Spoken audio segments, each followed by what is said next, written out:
Kia ora, talofa, namaste, haere and welcome to this week's episode of the Niche Cast.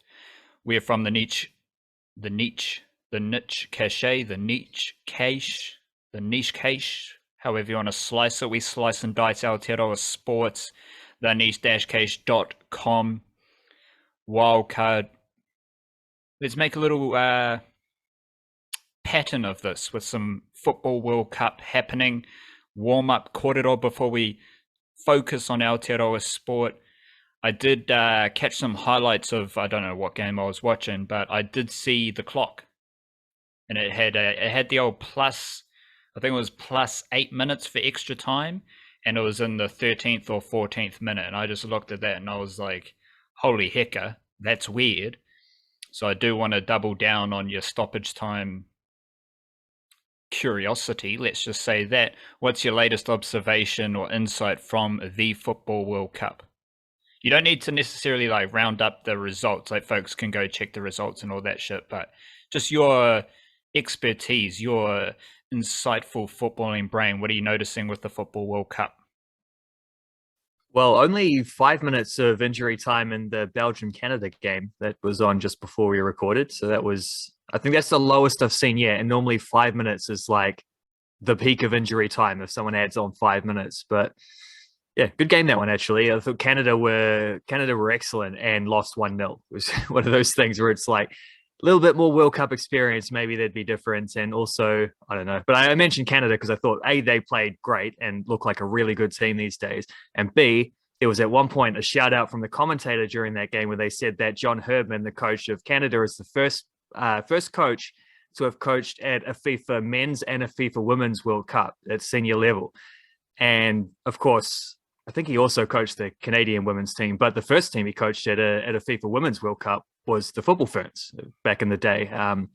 So that was cool, and especially when you see how well how good that Canadian team looks with like a 4-3-3 shape and high press and all this, and Alphonso Davies doing stuff and getting done by a long ball over the top and Michy Batshuayi scoring just before halftime. Then Davies missed a penalty, but apart from that, good performance. The other thing, though, is like the main takeaway from the Sporting in particular is that in another world, in another alternate reality, the All Whites would have been playing Spain instead of Costa Rica, 5 o'clock this morning, Thursday morning, New Zealand time. And that could have been a special day, and we would have probably been spending the majority of this podcast talking about that occasion had that happened. Instead, Costa Rica go through, Costa Rica play Spain, and Costa Rica lose 7-0 to Spain.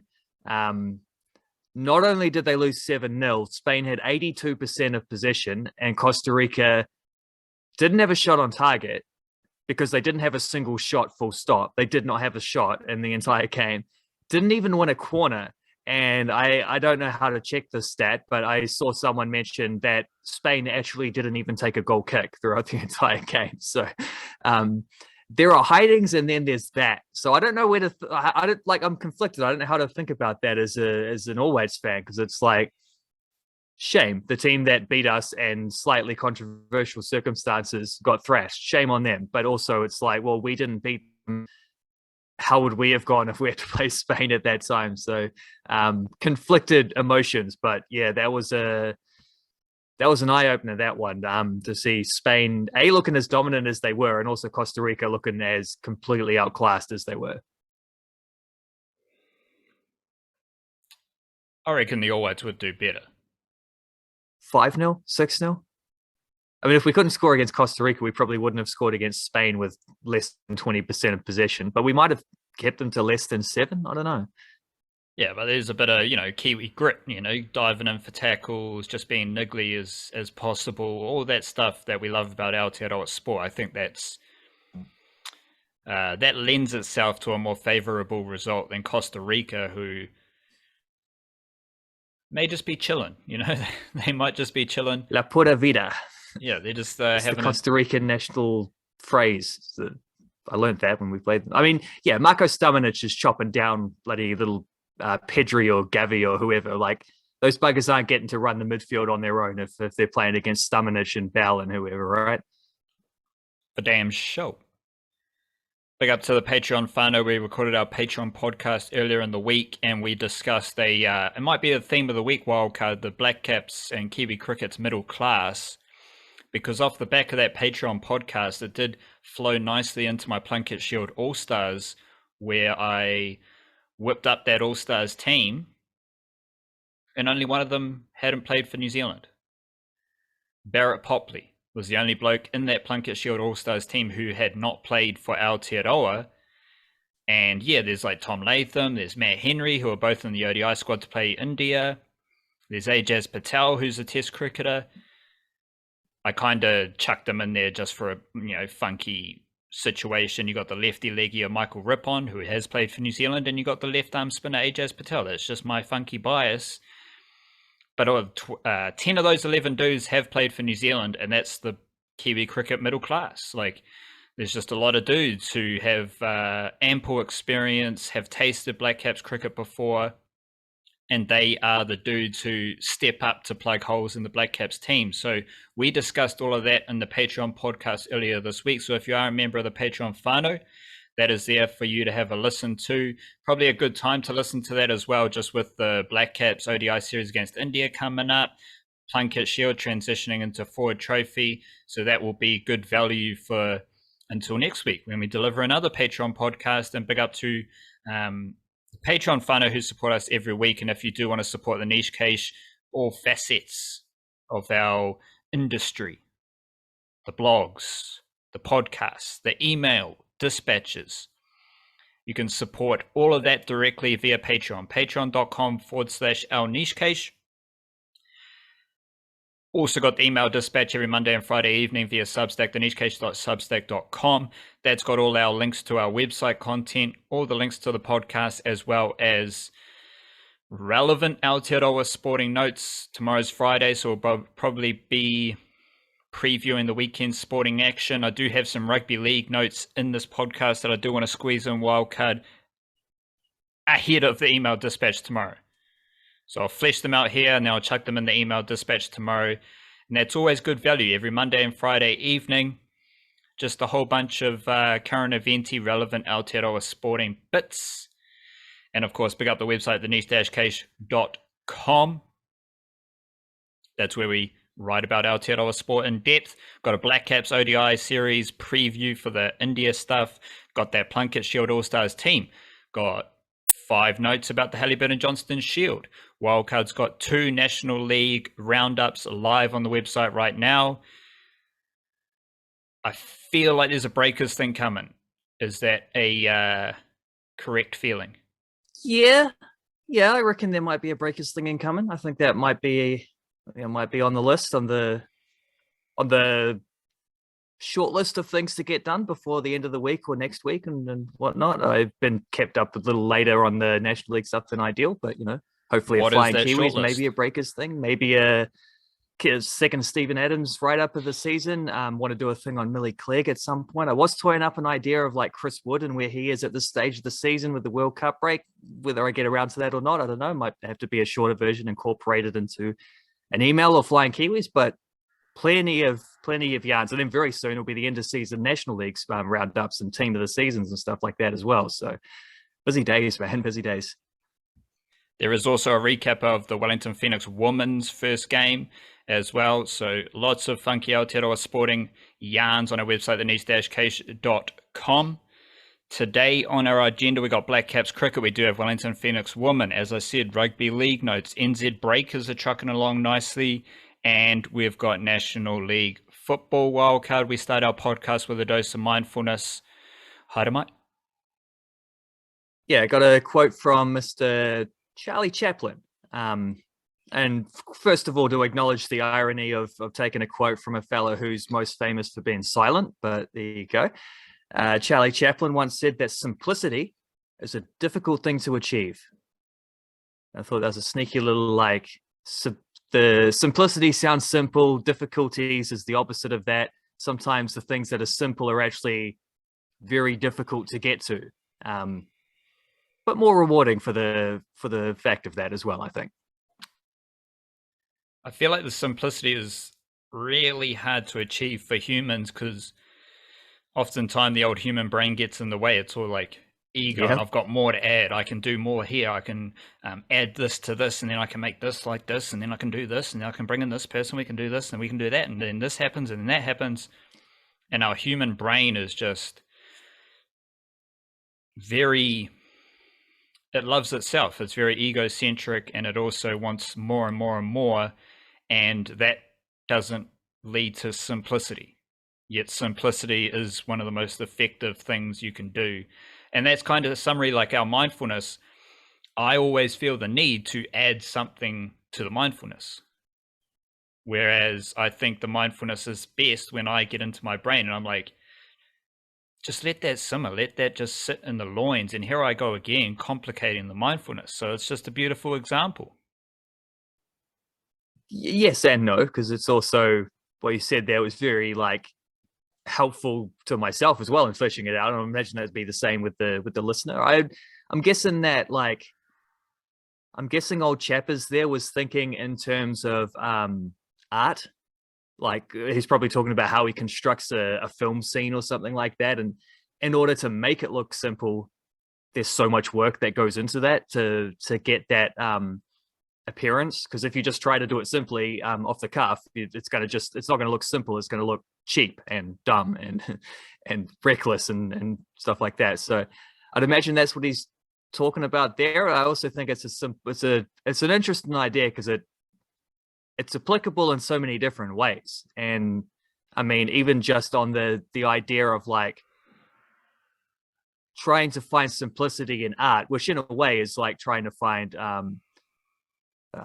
purpose or meaning, or I'm sure what the exact word is. Just like if you can pass down what you're trying to achieve into something that is simple, that means it's focused. That means it's like all the energy is put into one direction. It means that what you're trying to achieve is going to be more successful as a result. I think that, I mean, well, I was going to say, I think that applies to just general, like living your day-to-day life. I think maybe the reason that is because living your day-to-day life is kind of an art form in itself anyway, like an expression of art, an expression of beauty or profoundness. I think that's kind of what most art is going for. I think that's kind of like being alive is kind of that in general, isn't it? Fuego, ahi, fire, mindfulness, their wild card. Let's just keep it simple. Like, let's not overcomplicate it here. Let's just keep it simple and crack into Aotearoa sport, where we do like to have a big old kōrero to simplify our ideas and come to some crisp, concise insights, which I don't think you'll find in this podcast because we do waffle on and we do love to have a big old Aotearoa sporting kōrero. It's the process, not the outcome, is the thing. This is the simplifying. This isn't the simple. Ka pai. We have had our latest revolutionary Blackcap, Martin Guptill, opting out of his Blackcaps contract. And I was mentioning to you prior to the show, because this is a theme when we do come into some of the rugby league stuff. If you put yourself in the position of Martin Guptill, this is a very easy decision to make. Because like you have been told that you're now outside the first 11 for the ODI team, which is someone's opinion. It's not my opinion, but it's the old mate Larson's opinion, which is fine. Shout out to him.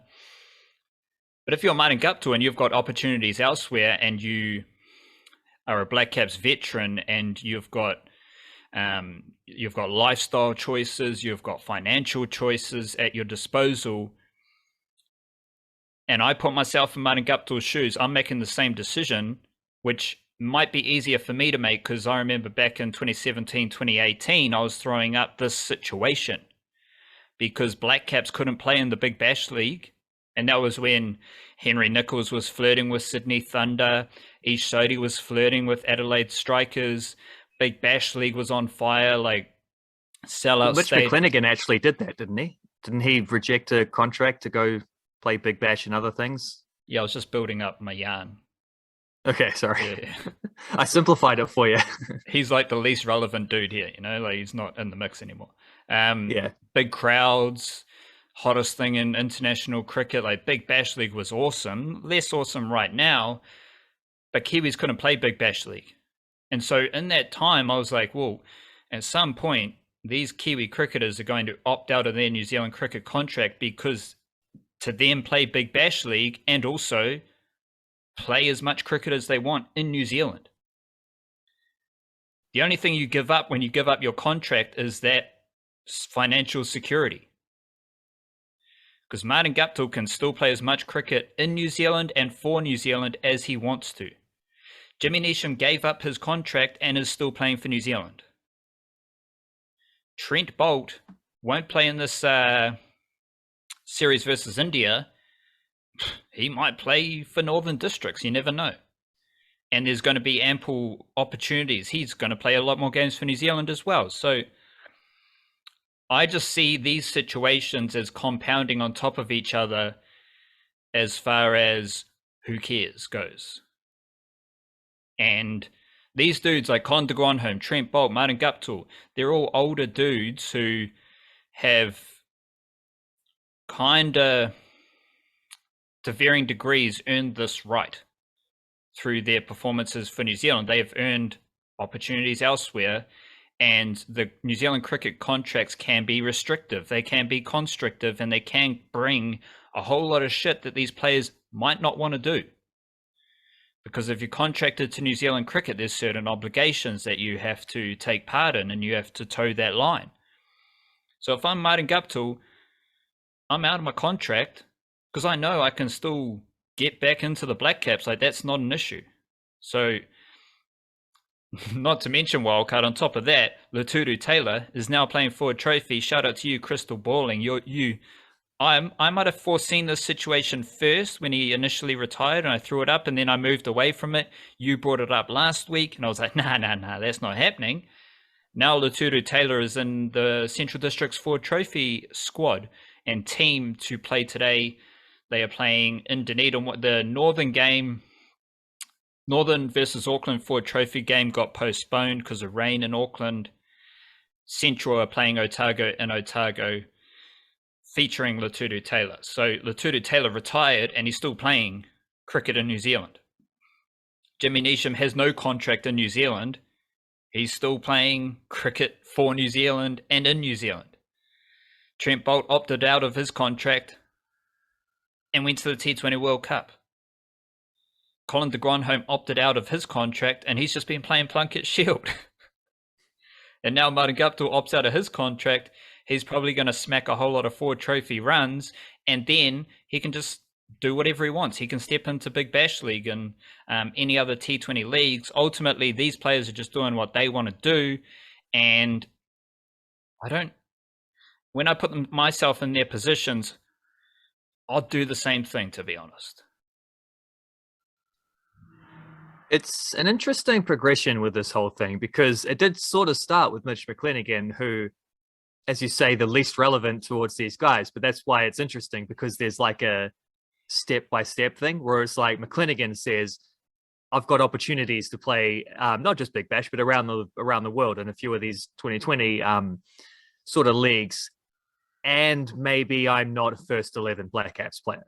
And because I'm not a first 11 Blackcaps player, I am held, like, if you're contracted, it's like you can, as you say, obligations. Like, you got to be, you have to prioritize New Zealand cricket organized things. So Blackcaps tours or Plunket, like, you're expected to play Super Smash ahead of anything else if there's a conflict. And he's like, well, I'm not really going to play necessarily for the Blackcaps all that often, whereas I could make more money potentially, or at least have enough money and control of my circumstances that it's worth doing it. So he opts out, and it's sort of like, well, that doesn't affect the Blackcaps because he's not a first 11 player. It doesn't make a difference. He's sort of like from that middle class, one of the higher up guys in that middle class. He definitely had a spell in, I think, ODIs especially, where he was a pretty handy bowler for a while there. He would get smacked for a lot of runs, but he would also take a lot of wickets. So, and that's a nice formula to have. It's worth that. It's worth going for a few boundaries if you can get the guy out later in the over. Then I think Colin Munro was probably the next guy.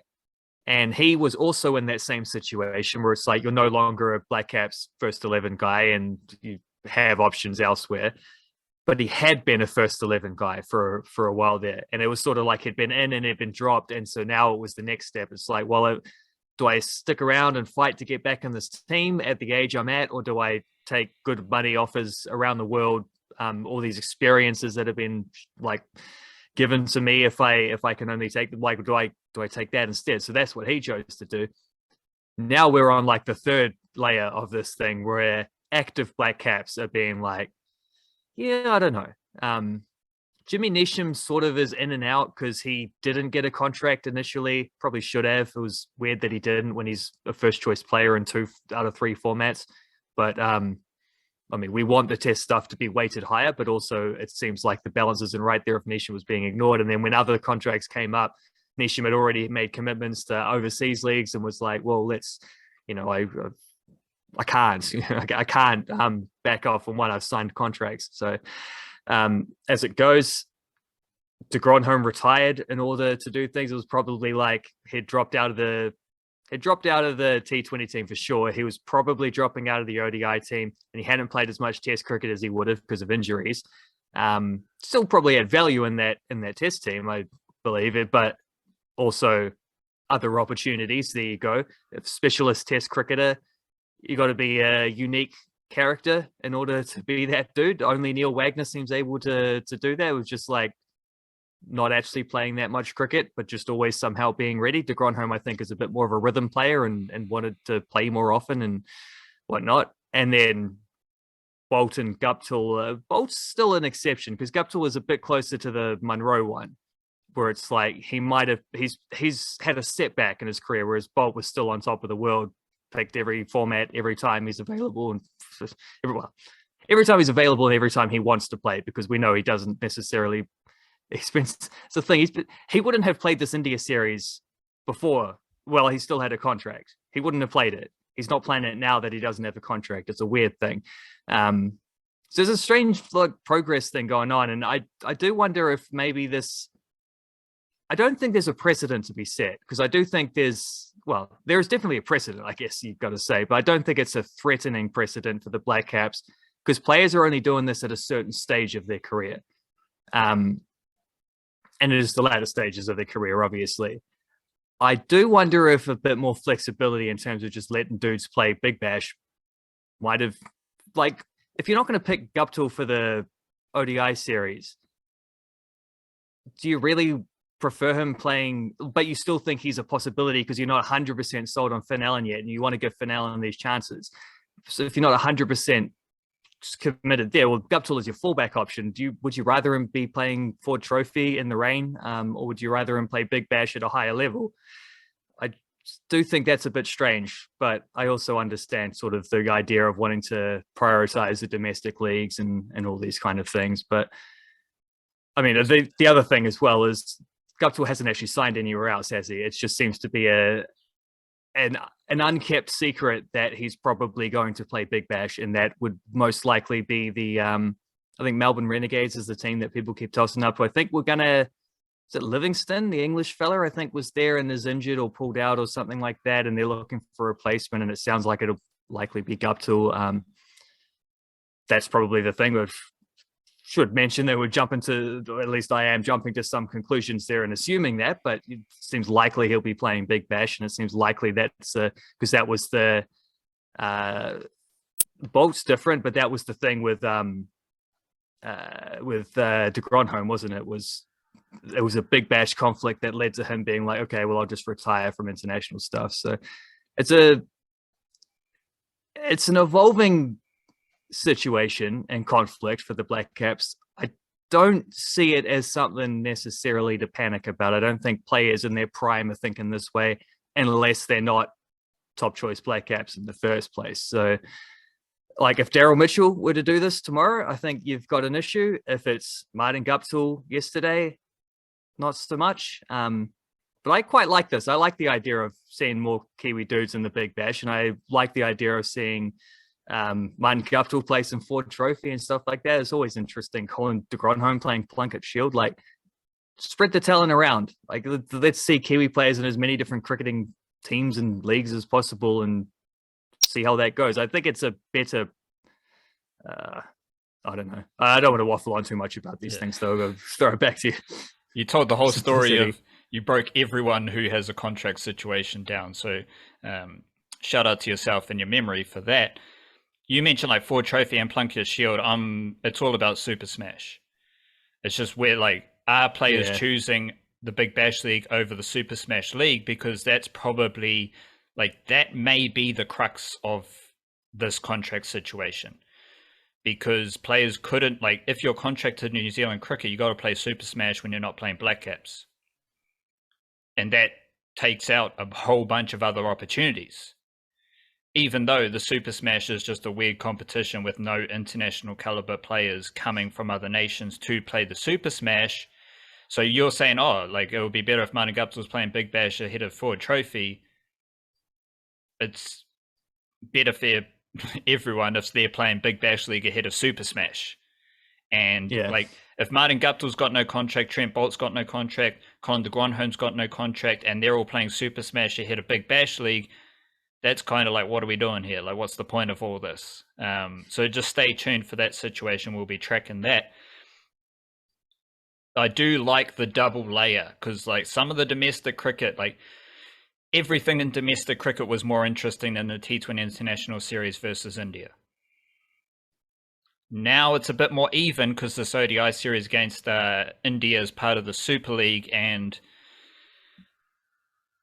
you do have guys like Guptill in the Ford Trophy, Laturu Taylor, and anyone else who's playing Ford Trophy. And we're always writing about domestic cricket, so all of that content is on the website. We tend to stick with the big Donny topics for the podcast. But this ODI series against India wildcard, I am skeptical that the Blackcaps can win the series, and I'm also curious about how that looks on the World Cup Super League ladder, because the Blackcaps are 6th. They've got an 11-4 record. The 4 teams ranked ahead of them all have 12 wins. Blackcaps have 11 wins. Blackcaps have played less games. So if they win 1 or 2 games in the series, a 3-match series, they can jump up the ladder. India are first. They've got a 13-5 record after 18 games. The reason for my skepticism in this ODI series is kind of got nothing to do with the batting.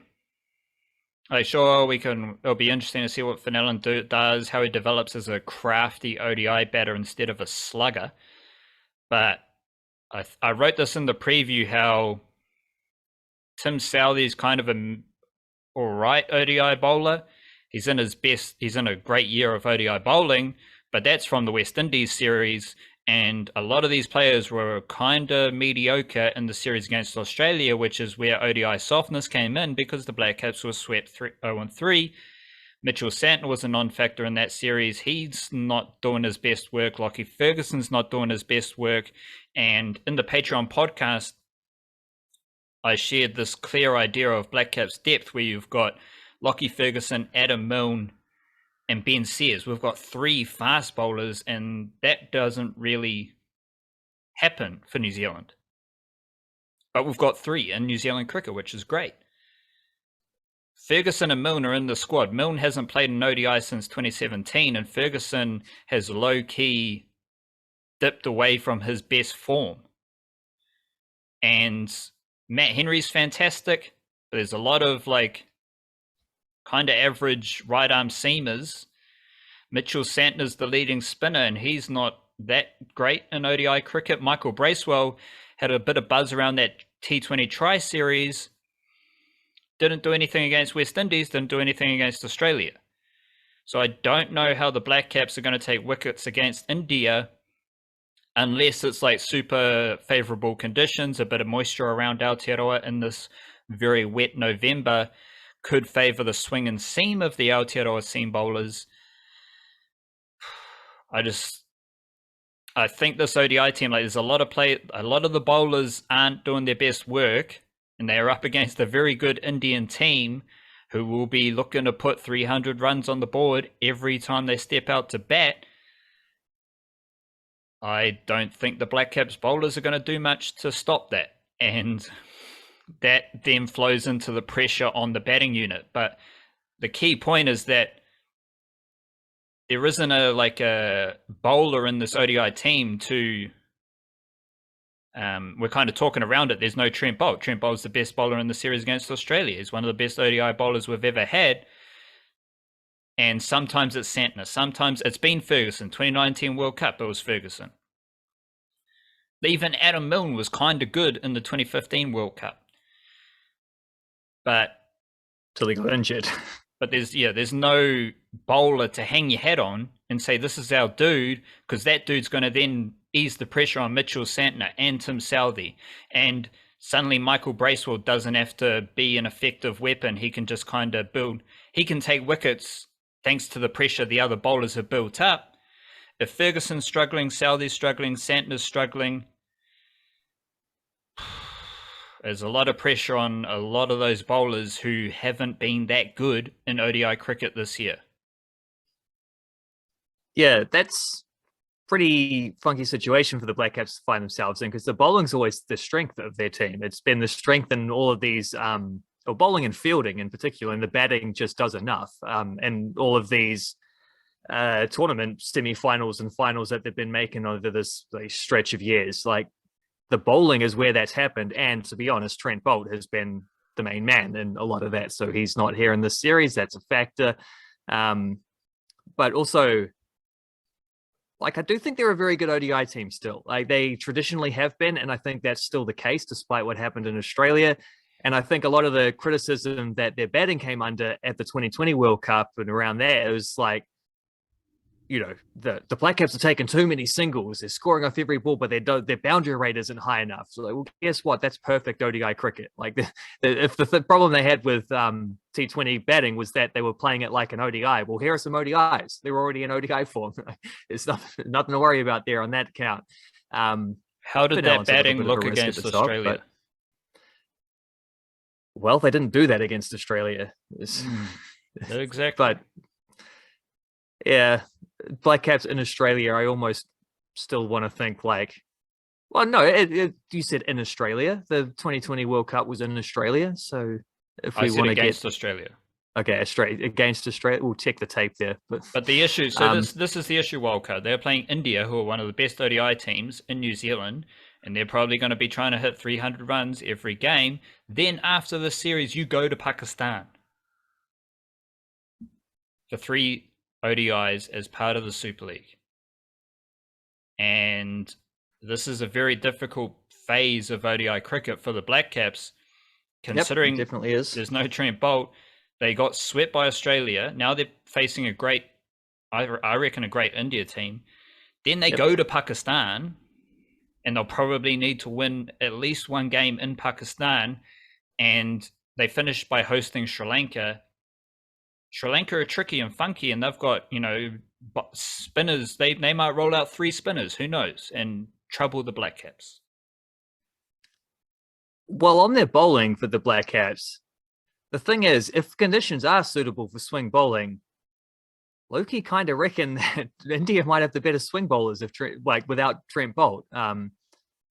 Milne isn't a swing bowler. Ferguson, he can move it a little bit, but it's not really the main bread and butter for him. Southee obviously is there, but like, Southee's cancelled out by, I don't know, Bhuvneshwar Kumar or whoever, and that's not all. Like, I don't know if the old mate Ashdeep's playing in these series, but he's left arm is swinging it around corners with a new ball in those 2020s, and he was doing the same at the World Cup. So, and neither of those are, those are both foreign conditions to him, and he's still operating at that level. So, I'm a bit worried about that. I actually genuinely think the Blackcaps have missed a trick by not picking a second specialist spinner. I was a bit surprised that Eve Sodhi didn't make the squad, because we've seen spinners doing all right in the Plunkett Shield at the moment. Well, point on that, Sodhi's in decent enough form.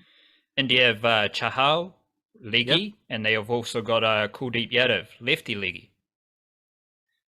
So they have 2 wrist spinners in an ODI squad in New Zealand during a phase of Plunkett Shield cricket where every team is playing multiple spinners.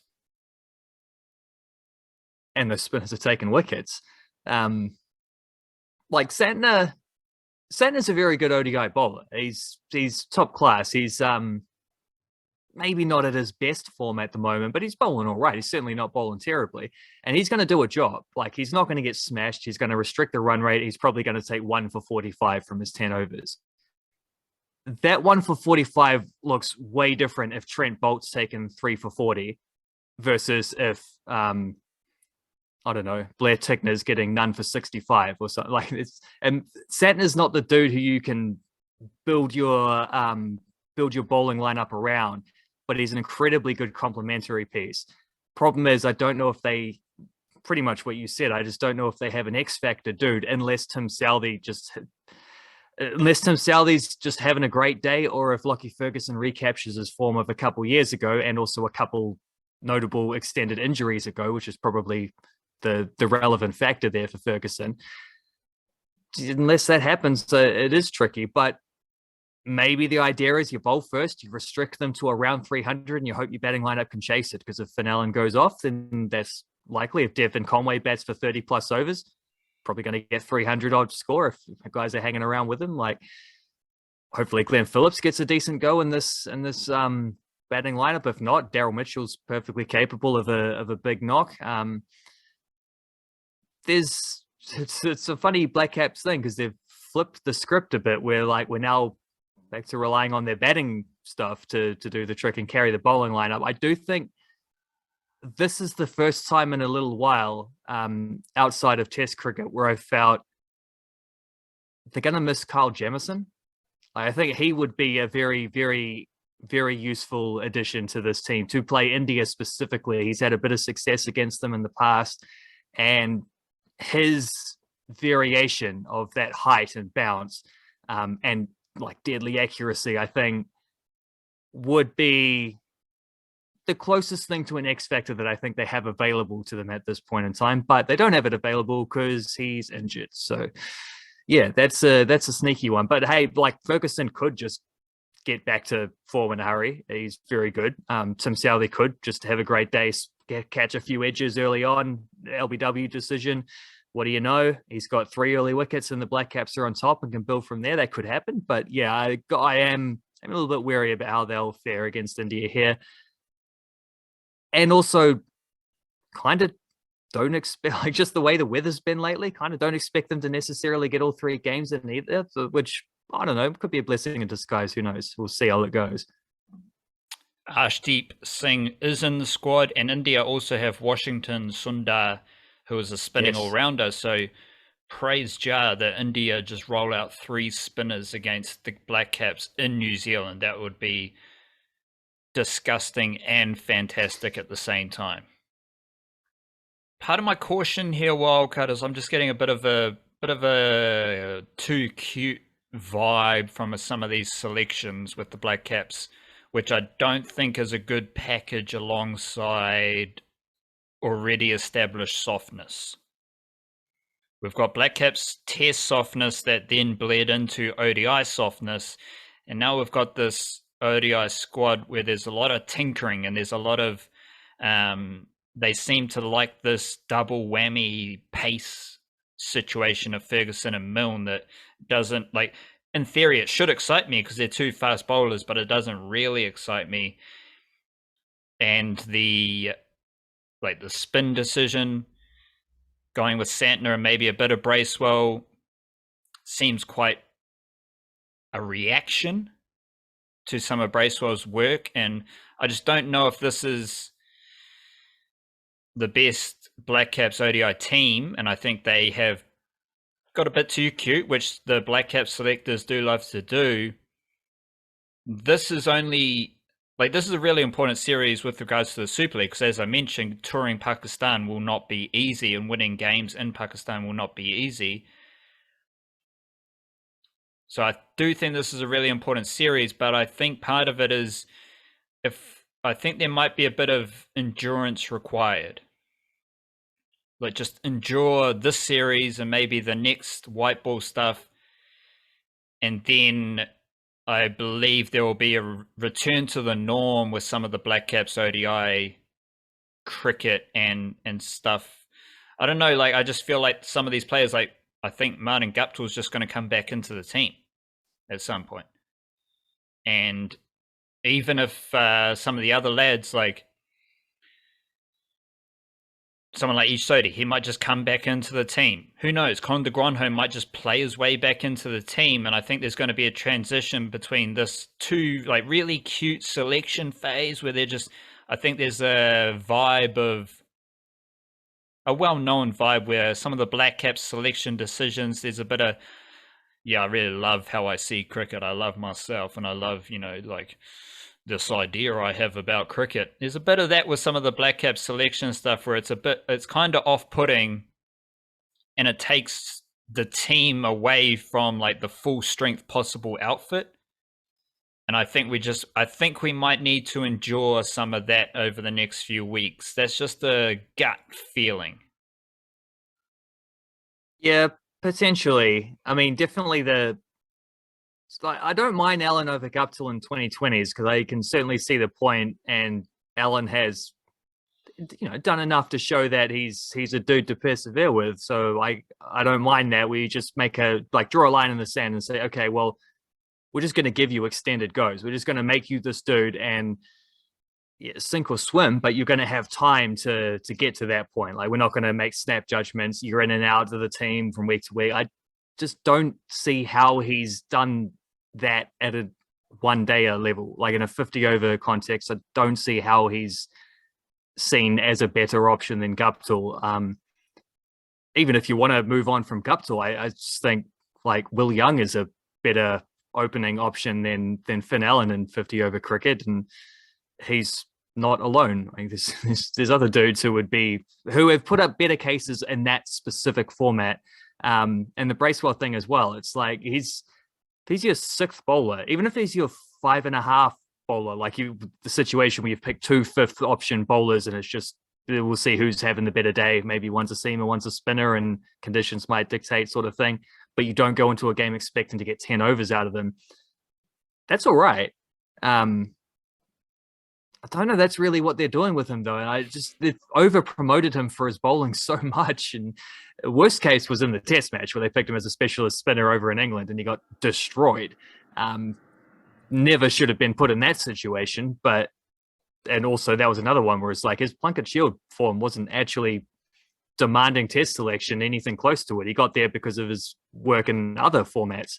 And then maybe the Blackcaps cross-format selections are part of the strength of their team to some extent, because you've got a core of players who are being picked in all of them and doing pretty well. And some of them are better in some formats than others. And Kane Williamson, for example, 2020 form under some pressure. We've sort of defended him a fair bit on that recent podcast, but if you took him out of the T20 team, you wouldn't have Kane Williamson the leader. You wouldn't have Kane Williamson the captain, the calming presence. And I think that damages the team way more than him scoring 30 off 30 and batting at number 3, particularly if he's in a big partnership with Glenn Phillips, who scored 50 off 35 or something at the same time.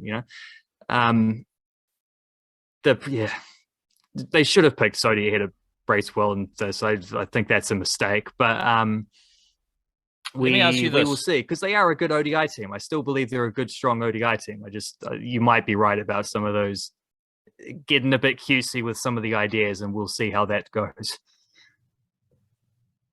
Like, no international batter is scared of an opposition bowler, but I'll use the word scared as part of like we need to really prepare for this bowler and have plans and a lot of research on this bowler. Do you think the Indian batting unit is scared of any of the Blackcaps ODI bowlers? Well, given what they do to spinners in general, I would be worried for Michael Bracewell.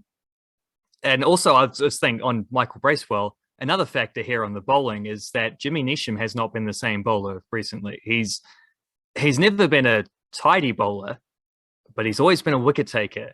And it doesn't feel like he's been taking a lot of wickets lately. And he actually, I don't think he even bowled at the T20 World Cup. Low-key, not the best batting outcomes from him in just the last couple of series either. I think he had been in a really nice spell where he just scored 20 off 10 every time he comes into bat at the end. Hadn't really done that for a little while.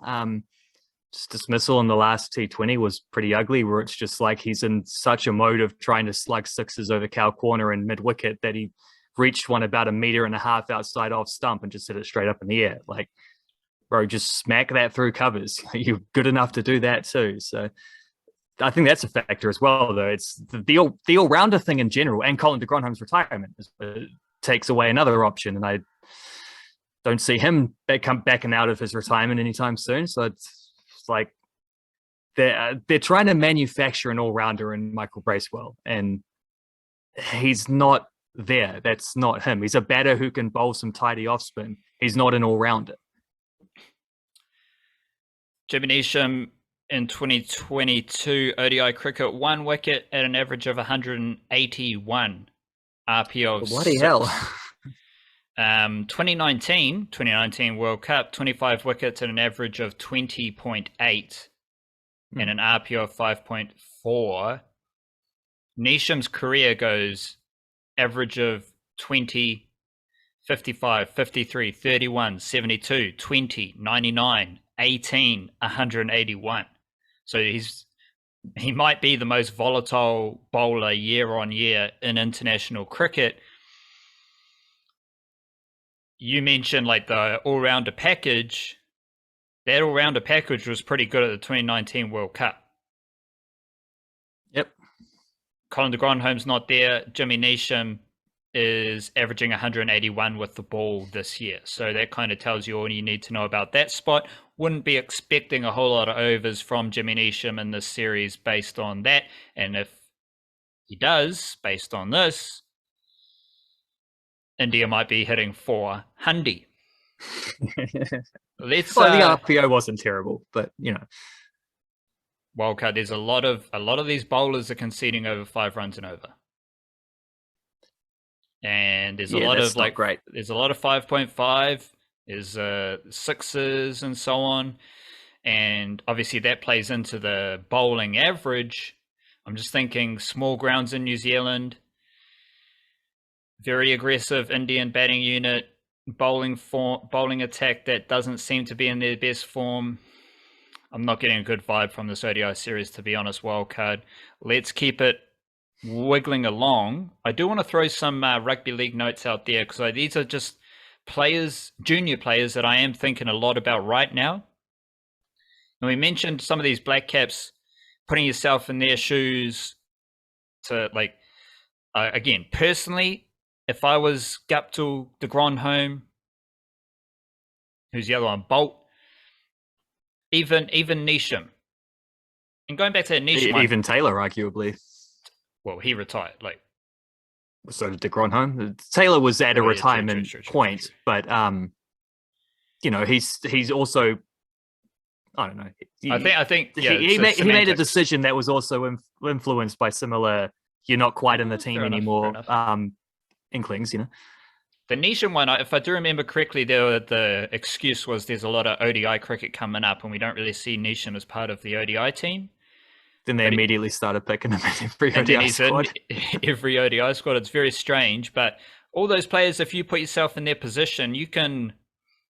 I would make the same decision, and I think a lot of people can understand the decisions that are made there, especially if you understand the pros and cons of the contract situation. There was news this week that one of the best rugby league prospects and one of the best first 15 prospects in Aotearoa, Francis Manurelua, had signed with the Penrith Panthers. And this is interesting because he was in the Warriors system. I don't think he did any rugby league this year because he was playing first 15 for King's College. But in previous years, he had played a lot of age group rugby league, New Zealand under 16s type of teams, as well as future Warriors footy.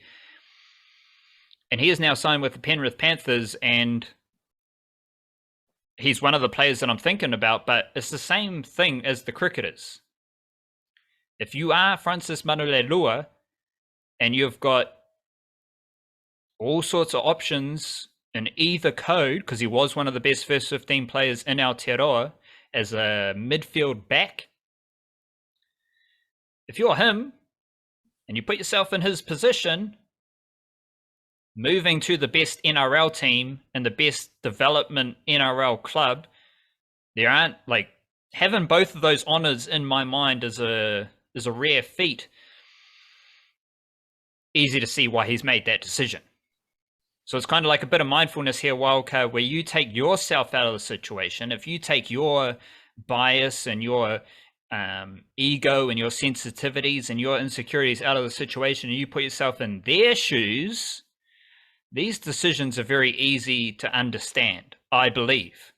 And in this case, Francis Manalelua, one of the best footy prospects from Aotearoa, he has decided to join the best NRL team, which makes complete sense. So shout out to him. The Warriors have made a couple of signings as well, good juniors coming through, and they do have an SG ball squad. So I think the Warriors, they've got their junior system, it's fine. But here are some other players that I am pondering just right now. Have seen some of the preseason photos and stuff like that, so it's good to see some of these lads in these photos. And yeah, just players that I'm going to be thinking a lot about over the next few weeks as the rugby league summer slog rolls along. Francis Manalelua is one of them. I'm fascinated to see where he starts with Panthers. He might start in Jersey Flag. Don't think he's going to start in SG Ball. If he starts in Jersey Flag, I reckon he could crack their New South Wales Cup team some stage next season. Papatai Panthers Jr., I think he's forecasting as maybe a number 6 or a centre. Don't really know. He did play midfield for King's College first 15. Jack Sanford, another first 15 player. I think he was at Christchurch Boys High School, recruited by the Canberra Raiders. He is training with the Raiders NRL squad, and he is a fullback. So shout out to him. He's someone just creeping on the come up with the Raiders. Played SG Ball. He's played Jersey Flag for the Raiders. And if he can have a hefty summer training slog, he'll probably crack New South Wales Cup next year. And when we think about the Raiders, they let Shans Nickel-Clockstad go because they got Xavier Savage at fullback. Part of that decision may have included having an up-and-coming fullback to offer the depth, Jack Sanford from Christchurch. Salisi Ata is with the Cronulla Sharks. I think he played a bit of SG Ball, started this year, and now he's on the fringe of their NRL squad. So hopefully we'll see him enter New South Wales Cup next year. He is a big unit, Otahuhu Jr., and I reckon he will provide impact for the Sharks at some level next year, but he is hovering around their NRL squad this summer. Love a bit of Melbourne Storm. Melbourne Storm do need to up the ante with their Kiwi-NRL junior recruitment, but they do have a guy by the name of KC Newton-Whare, who is also from Christchurch, and he has been he's come up through he's been based in Southeast Queensland, and he is part of the Storm's system. I think he'll probably start with Jersey Flag, could play reserve grade next year, which will be in Queensland because the Melbourne Storm have Brisbane Tigers, Sunshine Coast Falcons and whatnot. Keanu Kinney, he is from Auckland and he is training with the Gold Coast Titans NRL team. He has got a lot of buzz at the moment because he was one of the best schoolboy prospects in Australia. I think he's like a Northcote Marist Junior fullback and one of the best prospects from schoolboy level at Palm Beach Currumbin. Very lively young chap. And Kaius Fa'atili, another one from Christchurch. In this list, 3 lads are from Christchurch, which shows the Kiwi-NRL junior spread. Kaius Fa'atili is in the Broncos system. His younger brother Felix also seems to be alongside him, and hopefully Kaius Fa'atili gets a lot more game time in Queensland Cup with Wynnum, and I don't think it'll be too long before you see him pushing for Broncos game time because those Fa'atili brothers are massive. And I'd love to see them enter the Broncos squad while Xavier Willison from Hamilton is still in that Broncos squad. Jordan Ricky, TC Robati. Like the Broncos are building a very sizable mobile forward pack from Aotearoa. Has the Christchurch region always been producing as many rugby league players, sort of like top level prospects as they are right now? It seems like that. I don't know if that's always been the case, and I just haven't noticed it because I haven't cared about necessarily, or I just haven't taken enough interest in where players have like grown up and developed. But is that like an upswing? Is that a new trend, or is that always been the case? It's like there's always been the odd player from Christchurch. I don't necessarily know if it's an upswing because all of Aotearoa is in an upswing, right? Like it's not something that is unique to Christchurch because there's more players from Waikato, Bay it might well be Plenty, that too. Northland, Wellington. Yep. Jermaine Isako, he's from Christchurch. Cronulla Sharks recruited him from Christchurch. Fa'amanu Brown, another one from Christchurch. Cronulla Sharks recruited him from Christchurch. Like those were 2014, 2015 type of moves. Jordan Ricky, he's from Christchurch.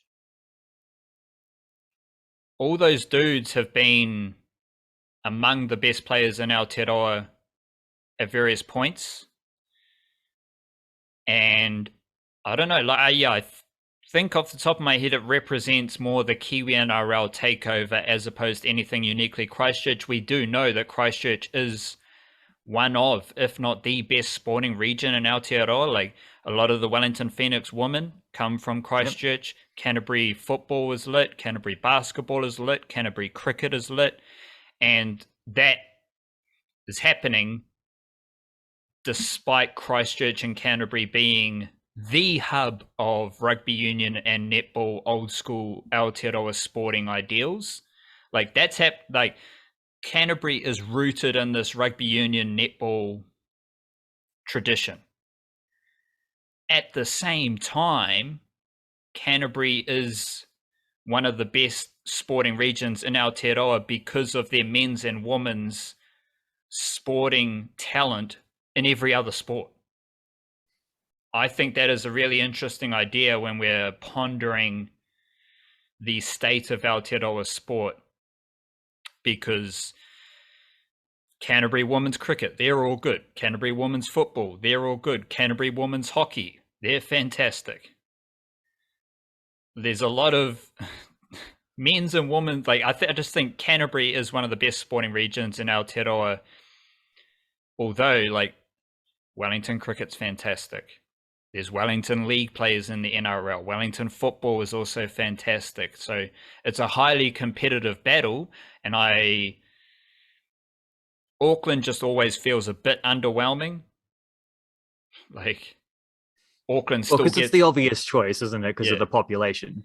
But it's also, Auckland gets a lot of talent from other regions. Like a lot of Auckland's rugby talent comes from other regions, which is countered by, like, rugby league is still dominated by Aucklanders. Like the Warriors SG Ball squad is still very Auckland centric. The Kiwi-NRL juniors in Australia, is still very Auckland centric. But yeah, then it's not necessarily that Canterbury Rugby League is booming. Again, I don't think Canterbury Rugby League is head and shoulders above Canterbury cricket, Canterbury hockey, Canterbury basketball, or Canterbury football, because Jack Sanford's recruited from First 15 Rugby. So there's a really hard, like all of these regions have their hardcore communities. There's definitely a rugby league community, same way there's a football and hockey and basketball community in Canterbury. But also NRL clubs know where the value is. And like if you're scouting Canterbury First 15 Rugby players, and those players are the second or third player in the Crusaders depth chart, you're going to get some value there because those are still very talented players. expecting to see the majority of that Canterbury footballing community turning up on Friday night, where there's in the final round of the Men's National League, it's Christchurch United are hosting it. So Christchurch United versus Cashmere Technical. One of those big, like, it's very convenient how that's worked out with a derby game in the final round, because it becomes like, forget about the first 8 rounds. Who cares about the table? Who cares about the fact that Christchurch United lost 7-1 to Wellington Olympic last week or whatever? The 1v1 there, like the one outs of the Canterbury sport and the Southern League in general, because they're the two teams that were just slugging it out for the Southern League. So that'll be fun. That's an interesting thing. I'd almost chuck up I'd almost say it's a triumvirate thing with rugby, netball, and cricket. I think cricket probably belongs in the same sphere. The difference is that we cover cricket a lot and we don't cover the other two sports. So we're allowed our biases as well.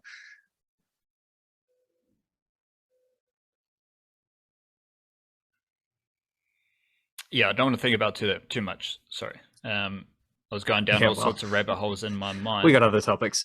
Let's wiggle into National League football. You highlighted some of the fixtures.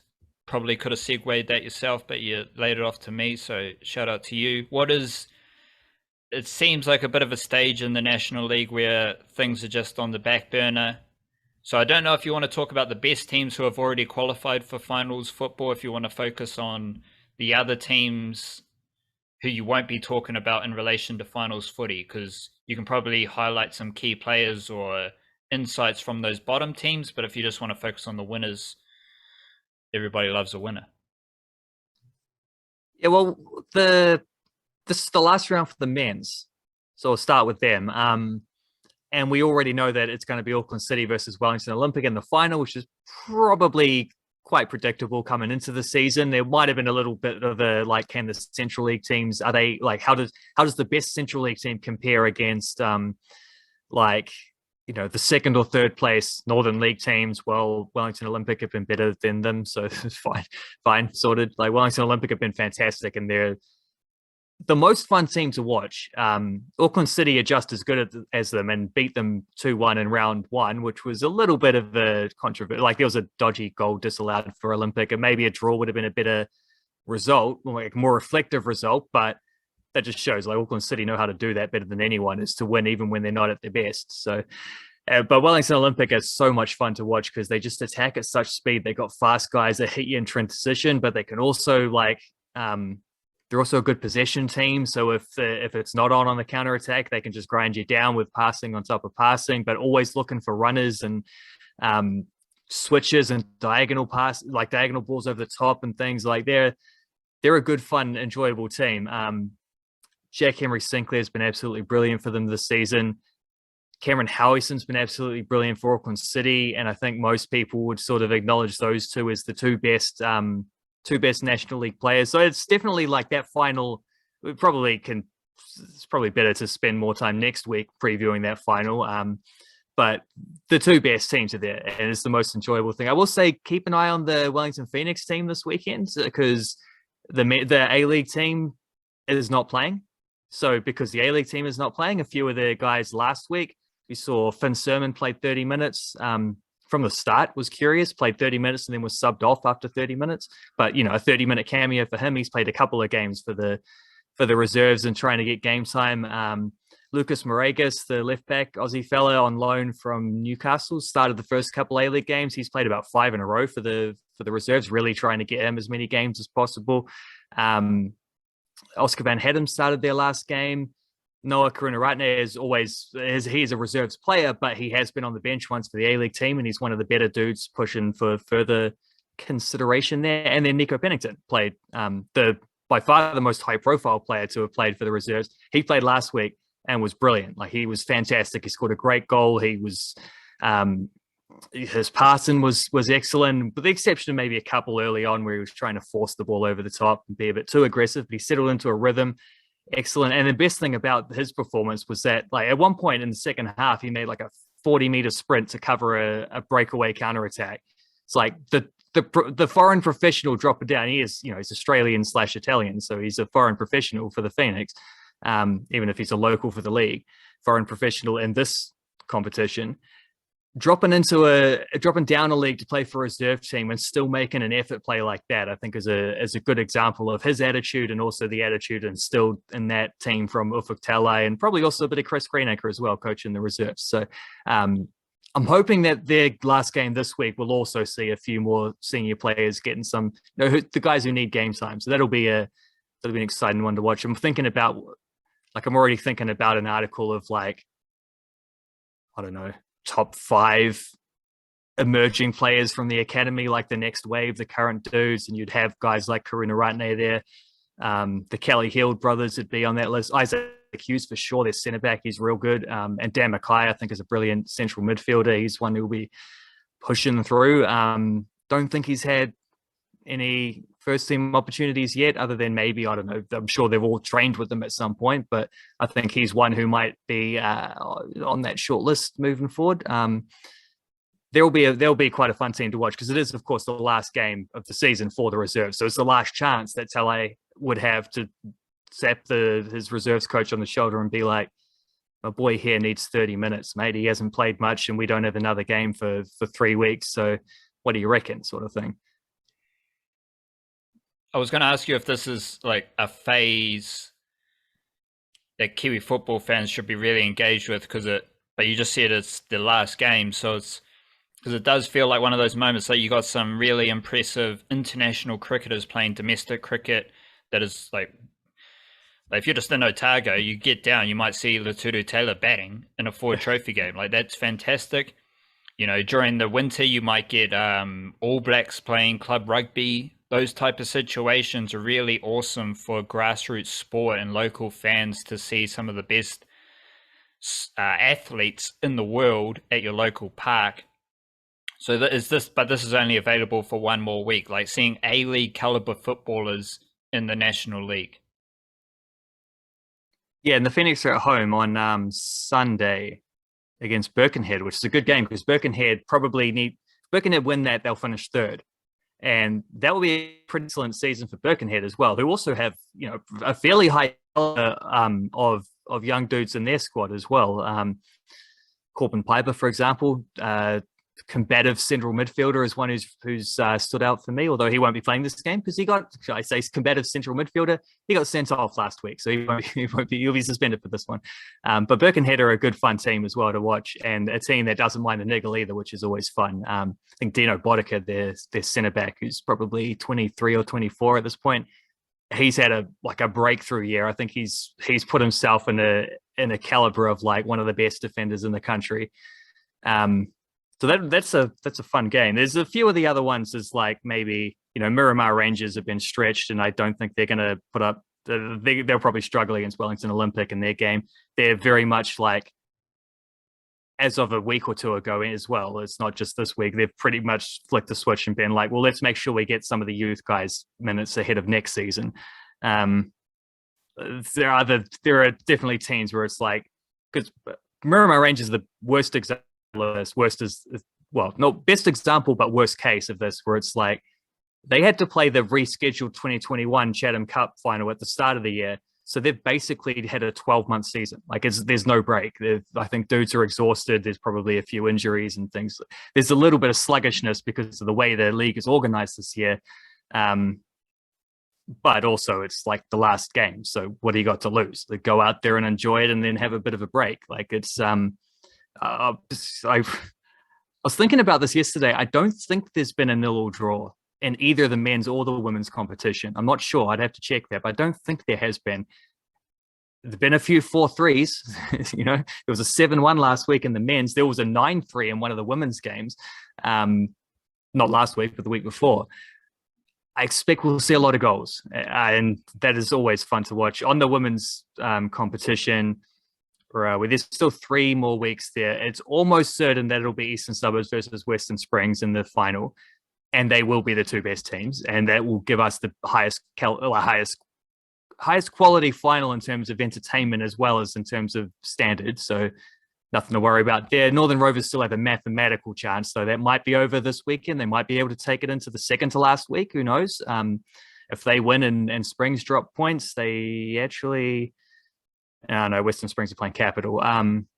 and we'll probably win that. So there's similar things with less so with the clubs because the Auckland clubs have all been quite good. Auckland United do apply to this, where it's like a long season, lots of ups and downs, and then just stretch squads. But Auckland United as well are a must watch because you want to see Ruby Nathan play, who's an outstandingly high quality attacking prospect, one of the better ones in the country right now at 17 years of age. And then most teams have a player or three of that age and a similar standard as well. So there's lots to watch for there. Where it's also though, I guess maybe the most interesting thing left, because we sort of know the finals, is a similar thing with the men's, where it's like the actual most important thing is kind of taken care of. So we were talking as like secondary objectives here. I do think there's an interesting duel going on between Canterbury United and Southern United. 3 games to go. The Pride have 16 points. Southern have 16 points. They're 4th and 5th on the ladder. Canterbury's slightly ahead on goal difference, but I think Southern have the head-to-head split if it comes down to that. I'm not sure how they do that, but the reason that's interesting is because that is the battle for the best of the federation teams, and there should be a trophy for that. I don't think there is, but there should be, like the best of the feds.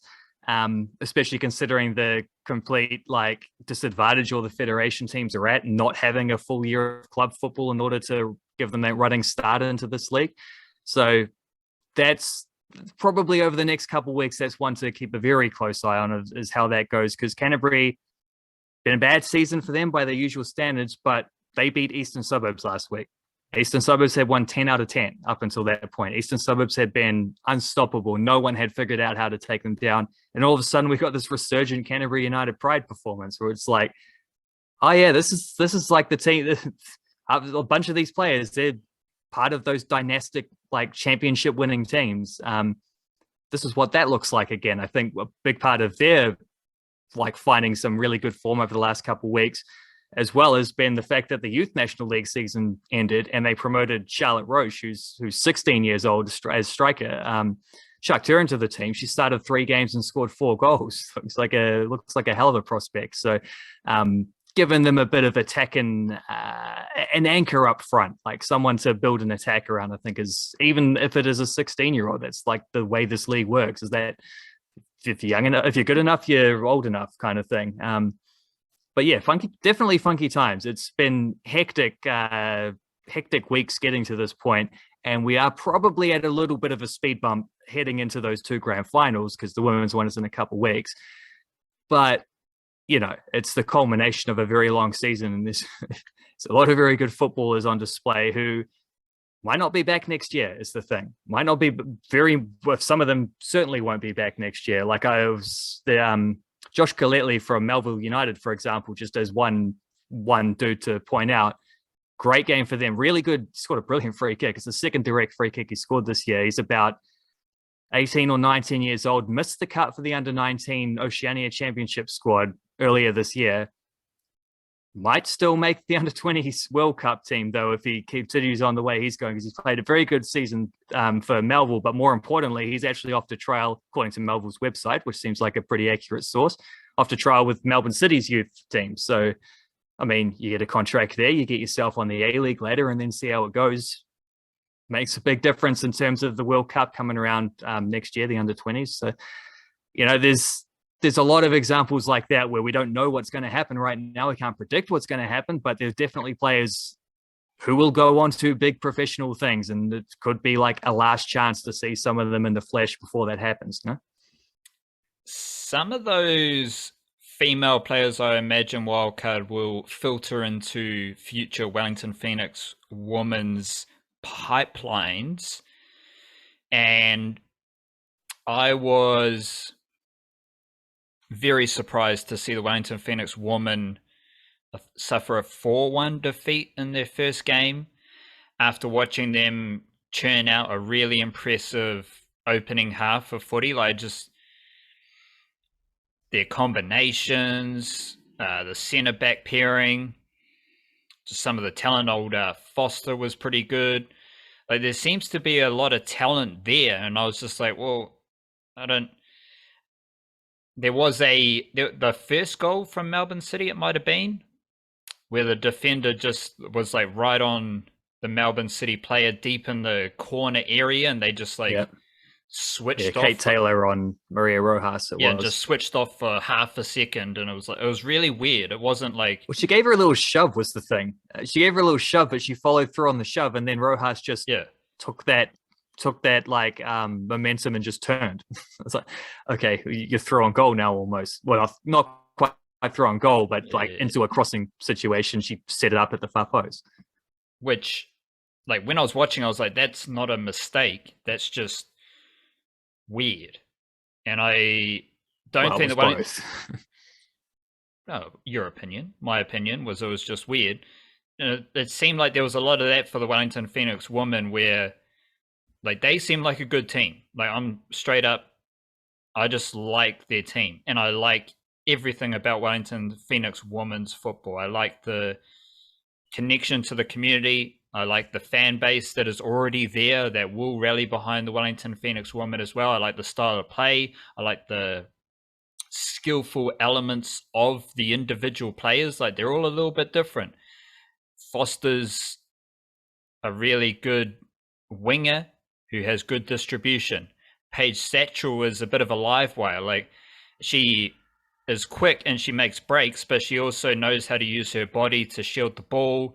I think she made a break down the right-hand side of the field where as soon as she got in front of the defender, she cuts across the defender so the defender can't get the ball. Little things like that. Alyssa Wynnum did... and it plays into, because I think, who's the captain? Lily Allfield?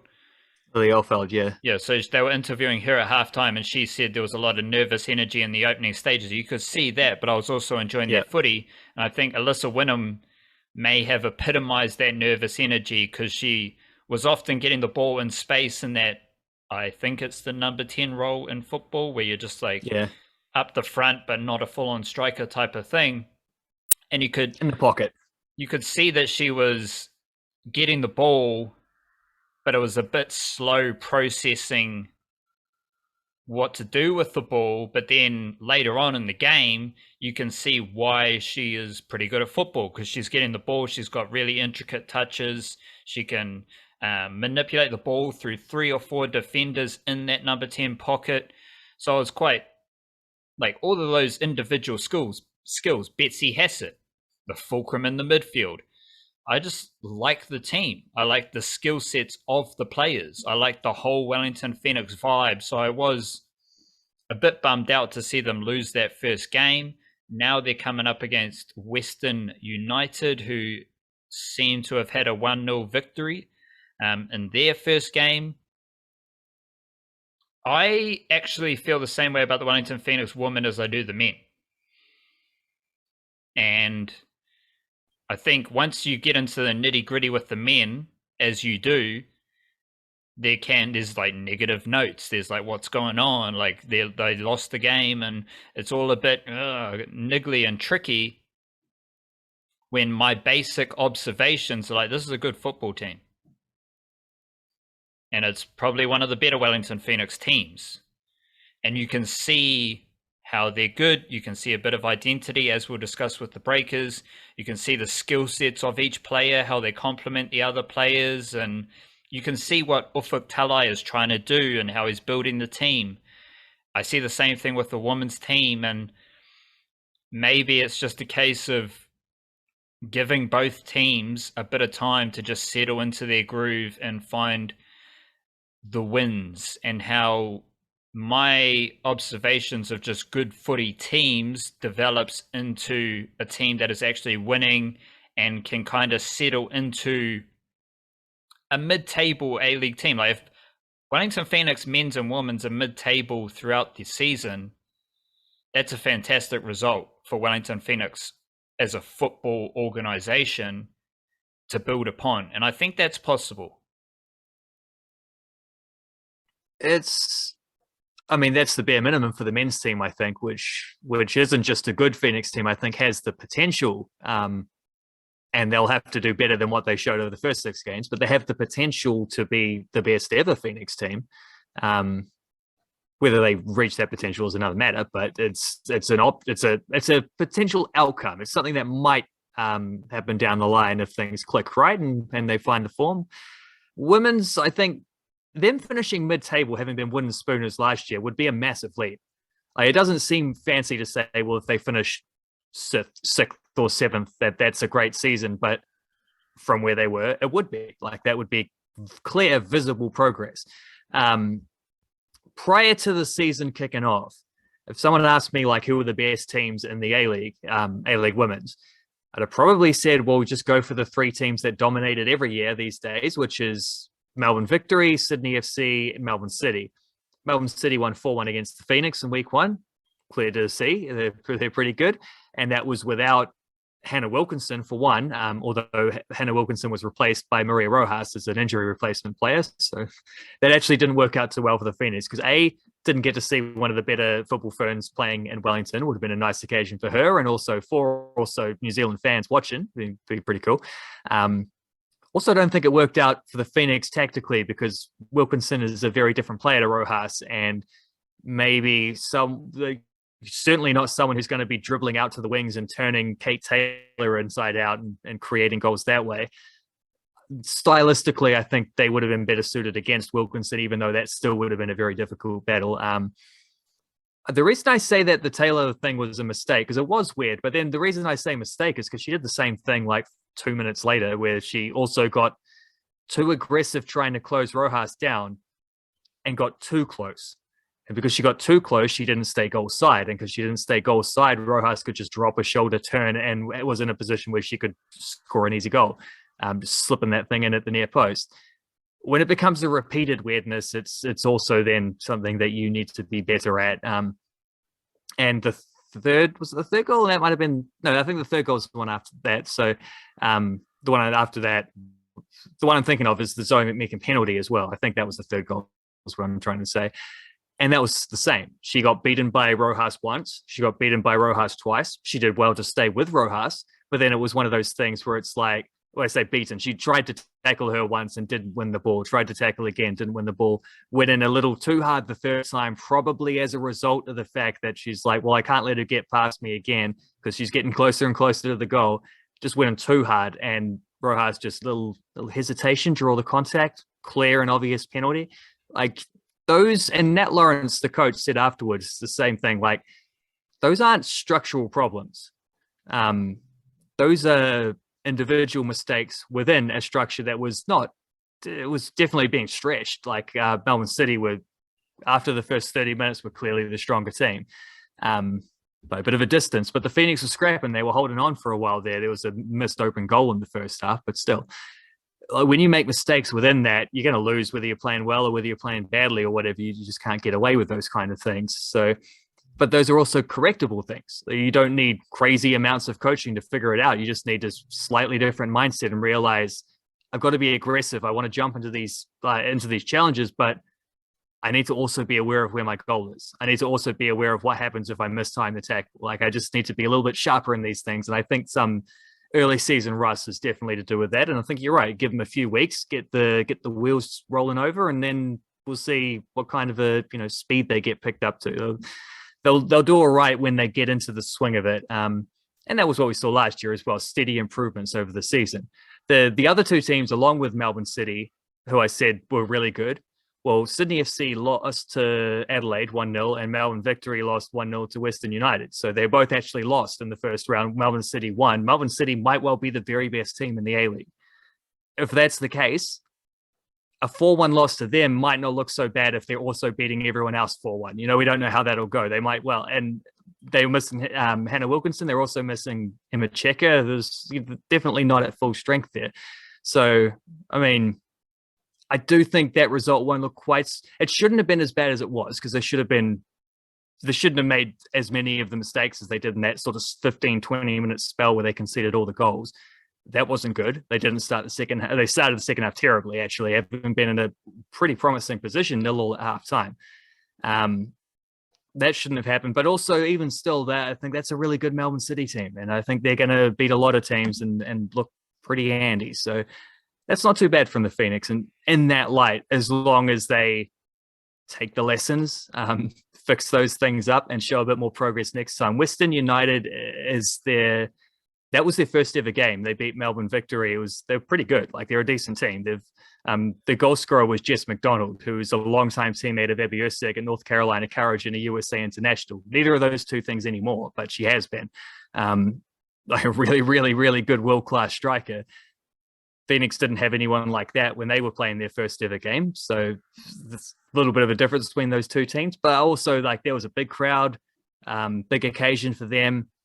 The second game, we saw it with the Phoenix, who got a draw in their first game, and then their next couple of games were pretty comfortable defeats. A couple of them actually probably border on thrashings in the month after their first game. Could see something similar from Western United. You know, all the big energy, we're talking about the nervous energy of the Phoenix.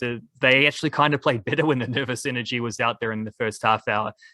Western United might well have had that for the whole 90 minutes and then rode that to a famous upset victory. They might well have a come down performance in the second week, and the Phoenix will be hoping that opposite fortunes in week one, maybe they close in week two between those two teams. So that's where they're at. Probably this has been a long podcast, so probably best not to go breaking into some of the individual stuff. But as a team, that's where they're at, you know. Are there any and also Kiwis... the Phoenix have players coming back as well, is the other point to make. They have injuries. Those injuries won't last forever. Lily Oldfield will be back. Izzy Gomez will be back. Michaela Robertson will be back soon enough. Emma Ralston will be back. I mean, Emma Ralston's a football Ferns international. Like, that makes a big difference. So yeah, there's a steady trajectory there for them to get a lot better, a lot quicker. Are there any Kiwis in the Western United team? No, because they're racist. There is a Kiwi in Sydney FC. They have Anna Green plays for them. We'll Melbourne go week Victory, by week, Claudia Bunge, Melbourne City, Hannah Wilkinson, Katie Well. I'm just pointing out the three best teams all have a New Zealand player or two. The Phoenix got to play them, and then we'll explore them when they come around. We shall. Because that's part of the Warriors stuff. You know, when you're coming up against the best Kiwi-NRL players, then we focus on you. Same with the New Zealand Breakers wildcard, because they're doing pretty well in the NBL, and they are playing against Cairns Taipans. Any Kiwis in the Cairns Taipans team for Friday night's game? I'm going to have to try find my list. Is that old Wardenberg? Is he Townsville? He's one of those teams. Yeah, he's one of those teams. I have a quick squiz and we can find it. Yeah, on your bike. The Breakers are second on the NBL ladder. Cairns Taipans are third, so that will be an interesting game. That's the Friday night game, and then the Breakers, that Friday night game is in Cairns. Then on the Sunday, Breakers are hosting the Brisbane Bullets, and hopefully, I did drop this type of yarn with the Wellington Phoenix a few weeks ago, and they lost. Brisbane Bullets are second to last, so obviously the Brisbane Bullets suck, and the New Zealand Breakers are second, so the Breakers are far superior to the Brisbane Bullets. Hopefully the Brisbane Bullets do not defeat the Breakers. Any Kiwis in the Cairns or Brisbane Bullets teams wildcard? Yes, is the answer there.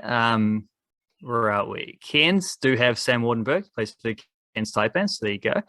And Brisbane, who had a few of them last year, only have one Kiwi left this year that I can see. Yeah, only one, which is Tyrell Harrison. So big man for them. Centre grabbing a few rebounds, bound to see. That'll actually be a pretty interesting duel, because that's not. I'm not sure the numbers quite back this up, but I do think maybe rebounding is an area where the Breakers can be got at. There might be a slight vulnerability if they're up against a team with a big man who can score and rebound. Harrison's not really a scorer, but he'll grab a few boards. We did have Hiram Harris, Adelaide 36ers, playing against the Breakers, which was good to see. And also Walter Brown for Tasmania recently too. It was good fun. Speaking of Canterbury athletes, I think he's from Christchurch. He might be. He's definitely from the Canterbury region. He played for Canterbury. Big up to him. Similar. We've just been discussing this Breakers overall theme and trend of really solid, gritty hearty defensive unit, and there's a lot of big bodies. There's a lot of niggly bodies as well. Even the smallest dude, maybe Barry Brown Jr., just seems like a niggly bugger. Like he's chatting shit to everyone. He Yeah, is. he really is, He loves spinning a including the yarn. crowd. And Isaiah Liafa, another small guard, probably won't get a peep out of Liafa. Like he doesn't chat as much shit as Barry Brown, but he's a really hearty Kiwi basketball player. Like, he's always got his body in front of the opponent. He's a stout lad, so he's not getting bumped around. He can handle himself when they're switching, and he might come up against the bigger body as well. But then you get into the rest of the roster, and it's Jarrell Brantley, Derek Pardon, McDowell White is a pretty tall guard as well. Abercrombie, Rayan Rupier has been out for a few games now. Rob Lowe, Tommy Vodanovic as well. It's a big body team who can shoot the ball, and they just rip in. And I like it. Yeah, I've loved it. Like especially last week, I thought was the last few games have been a couple of really good indications of that. And I think we're starting to see them really like the belief that they can, that the way they're playing will foot it against anyone. And then also just like once you get into the repetitions and it becomes your identity and other teams expected of you, I think is also an important milestone in any team's like what's the word, just rebuilding phase kind of thing, is when you start to establish that identity. You know, it's not just a few games, it's now like at a point where no, this is what we're going to do every week, like no matter who we're playing. And they are a sneaky good shooting team. It doesn't feel like it because they don't score, they're only like middling in terms of the points they score, but they're decent. Like they don't, I think some of their depth struggles with the shot. I have Tom Vodanovic has been missing a lot of shots recently, for example. Like, but the imports who taken the majority of them are very good. Like I thought someone said, I didn't check it, but someone said Jarrell Brantley was shooting like 50-40 or shade under 50-40-90 or something. With like elite level shooting, if that's the case. What does that mean for the non 50% from the field, 40% from three, 90% from the free throw line. I don't think he was there, but he was, hovering in the vicinity of that kind of thing. And I didn't look this up. They just said it on the broadcast, so I could be wrong. But yeah, and Derek Pardon just looks like one of those dudes where, where people are like, I'd hate to play against him, love to have him on my team. He seems like that guy. He's just the most nuggety import I've ever seen. And he's a highly skilled player too, but it's just like he's an unreal defender. And you don't get a moment's rest against him. And he can body his way to the hoop, and he can score. He can do all these things. I think the secret of there's three secrets to what, they're not even secrets. There's just three keys to what the Breakers have been able to do to get back to being decent again. One is that their coach has allowed them to play like a Kiwi basketball team. Like he's also encouraging them to, he's built the belief back up. He's done a lot of good things in that way. Mody Maor has been clearly fantastic. Alternate reality is if Dan Shamir never got homesick and went back to Israel, then Mody Maor still kept locked up as the assistant, and Shamir's calling all the players, and this doesn't happen. The other key is clearly that defensive identity. Like that's the thing they're focused on, is just like, we'll score, but we're not going to score. We're not going to blow teams away like that, is just hitting every 3-point shot and whatnot. Like that's not it, but no team's going to do that to us either, because we can just lock them down. Because I did the stat on the variety show earlier in the week. Like their points per game allowed is not only the best in the league, it's 4 points better than the second best. A massive margin between them and everyone else. And that's why they've been able to win games scoring less than 80 points, is because the other team scores less than 80 points against them too. Like if that's like the buffer between decent and less than decent, then the Breakers only have to be decent to win games because their defense is that good. And then the other thing is that they've absolutely smacked the three import things out of the park. Like they've signed three great import players. Has not been the case since this current ownership's been in place. They have not hit on all three of their imports at any other point. They have here. Like, just the scouting was better. They've signed better caliber players. Those three guys are leading the way. That's the most important thing you can do as an NBL team, is sign really good imports. It makes all the difference. And the players, like you mentioned, Tommy V not quite shooting as well. Any other player who isn't shooting as well as one might hope, they can do other things. Tommy V is a big body. He's going to rip in. He's going to get steals. He's going to get rebounds. He's going to lead the team in energy. Rob Lowe is a legit NBL big man who can shoot threes. If his three-pointers aren't going in, it's just a massive body to have in your team. Tom Abercrombie, if his shot's not going in, he's a veteran who knows how to impact NBL games with his experience and his these are all tall, lengthy basketball players who can do a lot of things. McDowell White's the same. Liafa's a good defensive player, which goes into like the coaching and the defensive identity. It's kind of one of the old sporting ideas where if you're not impacting the game in this way, find another way to impact the game just with hustle, just with grit or intangible type of things, or just dirty mahi that other players aren't doing. Like if in football, if your touch isn't there and you're not doing the massive long balls, just rip in. And it kind of goes for a lot of different sports. Like if you're just making mistakes or if you're slightly off, you've got to find a way to contribute to the team's performance when you are below par. And I think this Breakers team is well equipped to do that. Because even like Brantley, if he's not like, he's got a 3-point shot, he's got the floater, and he's a big body who leads the team's energy and mana. Like this is the thing about the imports, is they kind of lead Breakers mana. Like Barry Brown, definitely, he's the team's personality. And then there's two bigger dudes who are grinding out basketball games as well. And I think that is a fairly impressive wrinkle, as you said, part of the scouting shift, maybe. Who knows? They might have the same scouts and they're just taking vitamins and they can just do their job better. I don't know. But recruiting they got a better Wi-Fi connection. Recruiting imports who can lead your culture and lead your mana is super important for, especially these New Zealand teams competing, like New Zealand franchises competing in Australian competitions. So it's quite impressive. And Breakers are second in the NBL wildcard. That's pretty good. It is pretty good. Brantley, 49% field goals, 39% three-pointers, and 76.7% free throws. So he's actually under that. He's under the buffer on all three of those things, but within range on two of them. Free throws need a bit of work, but I don't know how often he's actually going to the line. I can tell you that, actually. He's got the floater, so he doesn't really need to get to the line. Yeah. 23 out of 30 is nothing terrible. I don't know if you watched Steven Adams shoot throws recently, but he's on the worst run of his career. He's missing. He's at like less than 25%. He's normally around 50, which is bad. He's at less than 20.